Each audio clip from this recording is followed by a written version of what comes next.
Va bene, allora un numero molto bello, un numero fatto con una bottiglia e per questo ho bisogno di un cretino. Quindi... Eccomi qua, trallallero, lallalla. Tanto lo sapevo che entrava lui.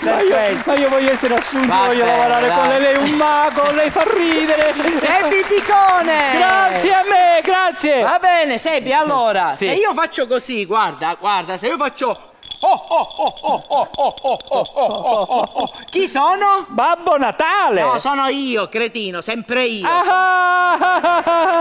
Basta! Allora, questa è una bottiglia di Corona. Sì. Ok, una Corona. Una Corona. Se io la metto qua, tu chi sei? Un re, un re. Sei sempre tu, cretino. Sei sempre... Ma come sei? Ma io non ce la faccio io, non ci voglio lavorare. Con lui non ci voglio lavorare. Allora, io sono io e lei è lei. Bene, Allora, ho capito, ascolta, ora ho capito il gioco. Basta, basta. Beh. Allora, dentro, la regia può anche inquadrare, dentro c'è un tappo d'alluminio, proprio di questi che vanno proprio sul collo della bottiglia, piegato, e non so se puoi aprire il palmo della tua mano, facciamo uscire Il tappo piegato, il tappo piegato. Mettilo dentro. Dentro, metto il tappo piegato dentro la bottiglia. Così, tocca qua.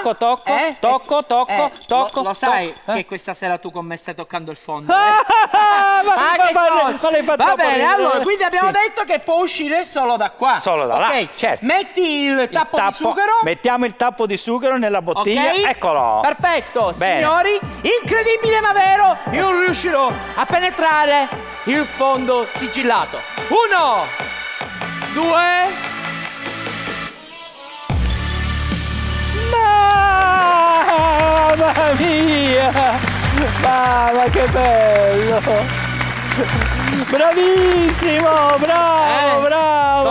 Controlla, hai visto? Sì, Hai visto? ma lei è troppo Tu bravo. pensa che io ieri l'ho fatto in mezzo alla strada? Si è creata talmente di quella confusione che il traffico si è imbottigliato.